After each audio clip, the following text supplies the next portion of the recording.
Hello, welcome. I'm Rene Valentina, and this is Musing Interruptus. Musing Interruptus is a podcast for sharing thoughts and stories and enjoying idiomatic phrases. You can read along. Just click on Continue Reading in the description to open a Google Doc with the transcription of this episode. The idiomatic expressions are in italics. Try to get the meaning from the context and then look them up to see if you were right. If you like it, subscribe, follow, and share. But more importantly, continue the conversation. Drop a comment with your answers to today's questions. I love hearing from you. The background music is by Blue Dot. The mix and master were done by Jesus Ario, my sound partner. Today, the fact of the matter. Since there are many truths, they should each have a name. They kinda do if you turn to idioms. For the record, idiom has a false friend in Spanish, idioma. An idiom is a phrase that has a different meaning from that of the sum of the meanings of the words in the same phrase. For instance, the idiom, when pigs fly, means that something is impossible. However, the sum of the words paint a picture of pigs propelling themselves with their curly piggy tails, like early propeller planes. If you ask someone for a favor and they say, "When pigs fly," they are not trying to entertain you. They are saying no, not ever, just forget it. Back to the truth. You might get to the truth from the source. In that case, you would say you got it straight from the horse's mouth. So you see, it doesn't mean you actually got information from a horse. That would be something. To be interrogating a horse under a hot lamp with the hooves hooked up to a polygraph. I've never known a horse to lie. I think a lie detector test is unnecessary. I think you can trust a horse to tell the truth and what they think about you. That goes for most of the animal kingdom, except human beings who tend to lie, pretend, and hide their intentions to get something from you. Not all of them. I know a great deal of very decent and good and basically lovely human beings. I'm lucky that way. Horses are generally good eggs. If I had to wager or guess, I would say that is the reason why we say straight from the horse's mouth to indicate that information comes from a reliable source. Of course I'm wrong. According to Flavel and Flavel, 1994, page 112, before the 1930s, when it came to refer to any kind of evidence given on the best authority, this expression was a piece of racing slang, meaning a hot tip. It alludes to the fact that a horse's age can be discovered just by inspecting its teeth. A dealer may twist the truth, but the evidence is in the horse's mouth. Speaking truthfully or being brutally honest gets a nice couple of phrases. Call a spade, or let's not mince words. Mince means to finely chop. For instance, minced meat or ground meat doesn't need to be chewed. Someone who doesn't mince his words, therefore, makes no attempt to soften his tough message. Say it how it is. Don't try to sugarcoat it to make the message or truth more palatable. Don't mince words. Don't try to make it easier to digest. And then there's call a spade a spade. This phrase also means to say what you mean.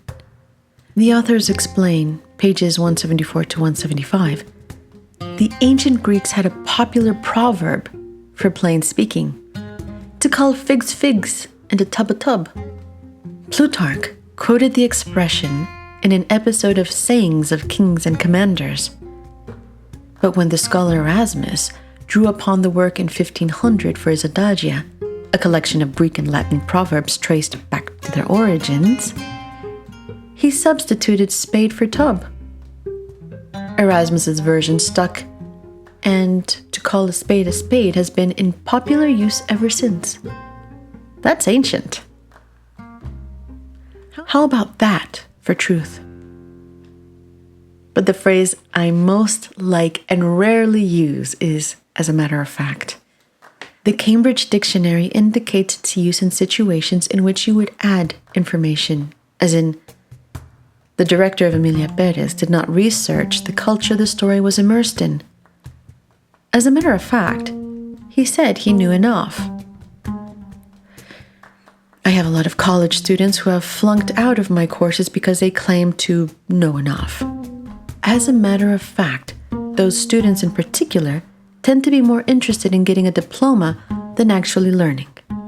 To them I say, you can buy yourself a statue and print out a diploma and stick it on your wall or wherever it pleases you. Plenty have done it before. You surely won't be the last. As a matter of fact, it can also be used to express disagreement or opposing ideas. For instance, Raul might dare say, "It is not as hot this year as it was last year." And someone might say, "Oh, you need to check that information.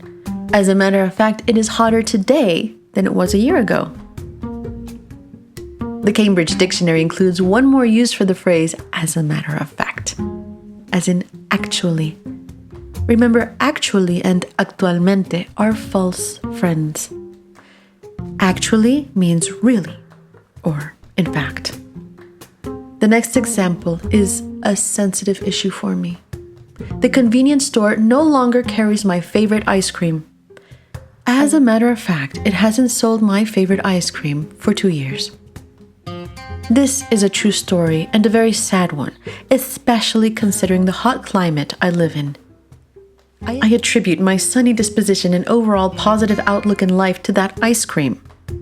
As a matter of fact, I first enjoyed it when I was 17, and I started my first teaching job. They were very affordable and tasted like cold, chocolatey, creamy heaven on a stick. Now for the detestable. More for the implications than how it sounds. The phrase, "Can I be frank?" By the way, frank is a real friend, not a false friend. We use the same phrase in Spanish.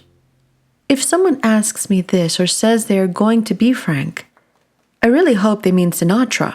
Otherwise, I can't help but wonder if everything else they have said is a lie. And why not? Everyone lies, right? Why should we believe anyone? Can you be frank?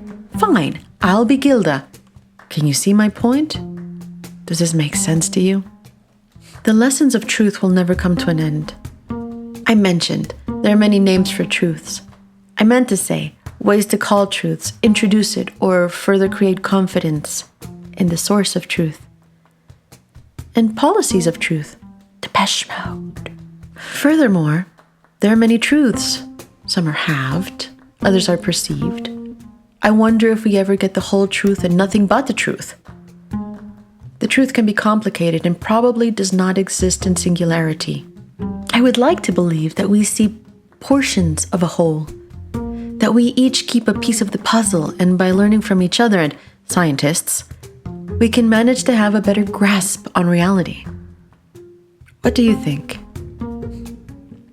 Thank you for listening. Which is your favorite phrase? What is your policy of truth? How do you feel about lying? And how do you feel when you lie? What is the biggest lie you've ever told? Yourself or anyone else? I'm listening.